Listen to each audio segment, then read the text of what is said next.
And welcome to the broadcast. Our sign language interpreter tonight is Njoki Shege.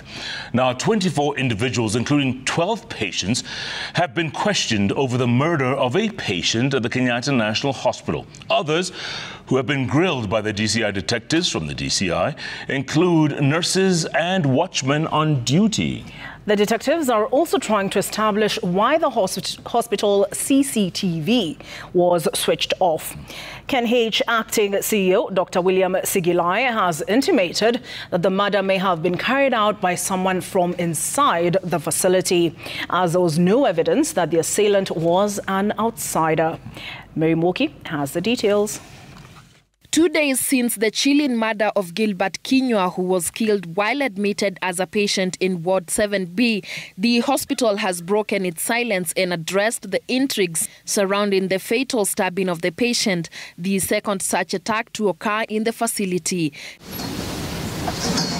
The hospital's acting CEO, Dr. William Sigilai, says there was no lapse in security on the day of the murder, adding that nurses on duty conducted routine rounds in the ward that had 54 patients at the time of the incident, adding that all seemed well.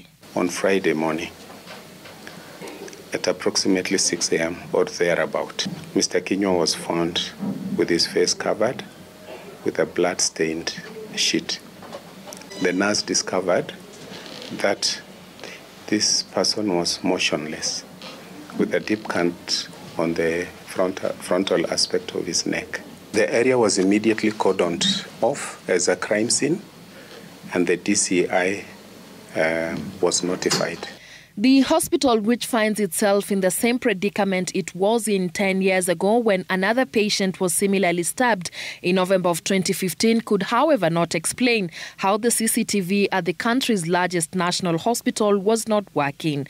24 individuals, who include patients, nurses on duty and watchmen, have recorded statements with the detectives probing the murder. KNH management is deeply saddened by this tragic event and remains committed to transparency and accountability throughout the investigation process. While seemingly admitting that the murder was likely committed by someone within the facility, Dr. Sigilai says there is no proof that the assailant came from outside and bypassed the 4 nurses who were on duty that night.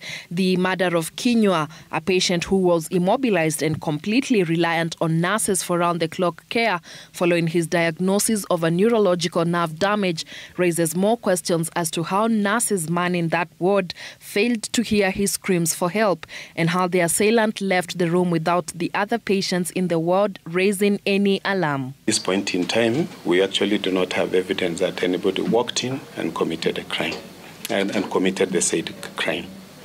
We know for a fact that the patient was murdered in the ward. There is every chance that this person did not walk in the manner you've described. The investigating officers have also forbidden the hospital from discharging any of the patients admitted in the wards next to the one where Kinyua was murdered. Mary Moki, Citizen TV.